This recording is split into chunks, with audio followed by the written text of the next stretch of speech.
Part of your learning is to hear how other people conduct appraisal discussions. So I'd like you to listen to the upcoming discussion. This is a demonstration, and because of that, I'd like you to keep in mind a few things. Specifically, this is going to be shorter than it would be in real life. In real life, most of these conversations will run somewhere between 30 and 45 minutes, depending upon the content and how much you have to cover. Because this is a demonstration, we're not going to cover every element, but give you an idea of what the conversation may sound like at certain points. What you're going to hear is a smooth sailing conversation. Those are the types of appraisal discussions most of us have. Sometimes we get into conversations that we would call rough sailing. People have resistance and they have concerns. That's not what we're demonstrating here. So you will hear people who are, in general, on the same page. This demonstration assumes that there's been some history between the individuals and you don't have access to all of that history. But in general, they've got a good relationship and they've been meeting one-on-one at least monthly. Don't pay attention to my style. Style isn't as important because you'll use your style.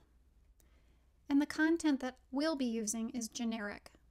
That's just so that it can apply to everybody and be used as an example that we can all relate to. So that being the case, what is it that I want you to listen and take notes on? A few things. What did I cover in the opening of the discussion? We believe that the opening of an appraisal discussion really sets the tone for the way that the discussion is going to run. So pay close attention to that. How did I make the conversation two-way? And then as you think through the discussion, what kind of preparation was I likely to have done ahead of time? Some of that you're going to be able to tell just from the conversation. Let's get started. Kayla, thank you for meeting with me today. Yes, no problem. As I mentioned, I'd like to spend the next 30 minutes or so discussing your performance review. Is this still a good time for you? Yes, this is fine. First, let's talk about your thoughts on how the year has gone, and then I can provide some feedback to you. Since we've been touching base every month, there shouldn't be any surprises, but this will formalize things between us. Then we can speak about future goals and set some follow-up. How does that sound to you? Sounds great. I've had a look at the notes that you gave to me, and that was very helpful. Well, tell me, what are some of the things that you felt went particularly well for you this year?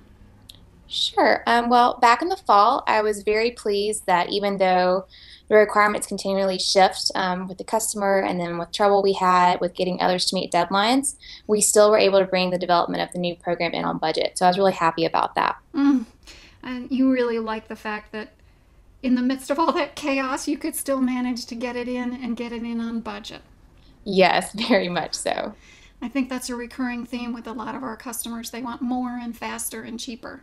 Was there anything that you would have changed or liked to do differently during the year? I think my follow-up to get decisions from clients could have been a bit more consistent. I did follow up, but sometimes I may have been a little bit too lax with the time I spent checking in. Like I might have waited too long, whereas others, it was a consistent, timely matter before I checked in. So I probably should have been a little bit more consistent with the time that I was checking in. Yeah, so it didn't necessarily, you may have planned to check in, but didn't necessarily happen as quickly as you would have liked.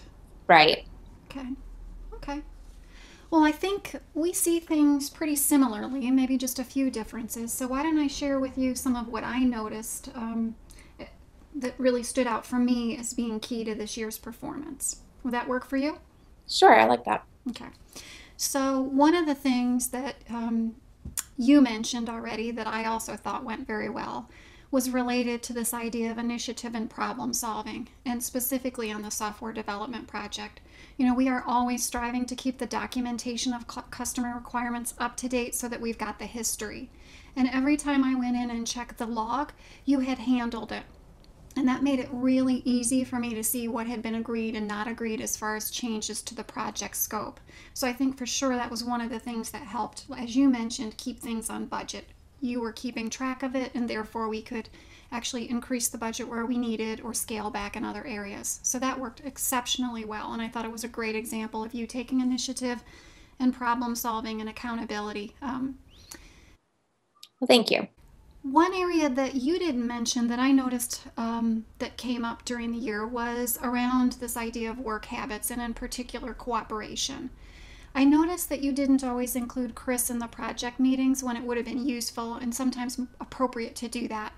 An example that comes to mind and that I made a note of here was when you were setting up the meeting to develop the pilot rollout.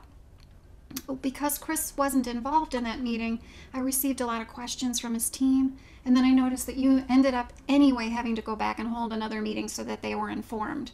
One of my concerns was that that might have created some confusion and delays, and it certainly meant that you had to have extra meetings, which are never a lot of fun. Did you see that the same way? No, I don't think at first I saw it that way. Wasn't intentionally leaving him out. I thought it would be best to work with just a few at the beginning to start and then kind of fan out as more development was needed. So I wasn't really doing it to leave him out or to cause confusion down the road.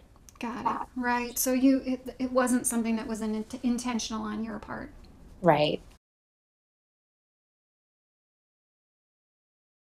Because of this, and I'm glad we had this conversation, your performance rating this year will be exceed expectations.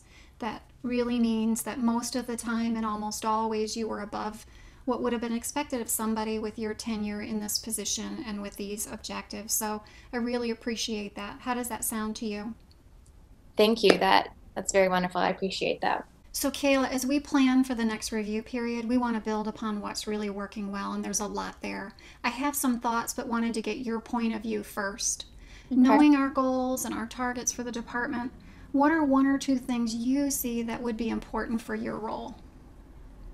I definitely think, like I said, finding consistency with my follow-up Mm-hmm. and making sure I'm inclusive of our entire team, playing on their strengths to not only be more efficient, but make sure the team feels included as well. Yeah, great. So, really looking at how do we best cooperate and make sure that we're thinking ahead as to who needs to be involved. Yes. Okay. Well, let me just make a note of that and we can come back to that at one of our touch space and flesh that out a little bit more. Okay. One thing that I for sure want to include in your targets is giving you an opportunity to get some more exposure to some of the key decision makers in the organization. I would love for you to be able to take on a more visible role around, in particular, how we're setting up timing and action plans for some of these upcoming projects. So I'd like to talk with you a little bit more about how we can make that happen and what projects it may make sense to do that on. Okay. Thank you. So far, how comfortable are you in what we've agreed to? Does it sound like we're on track? Is there anything we haven't discussed that you think would be important for me to know?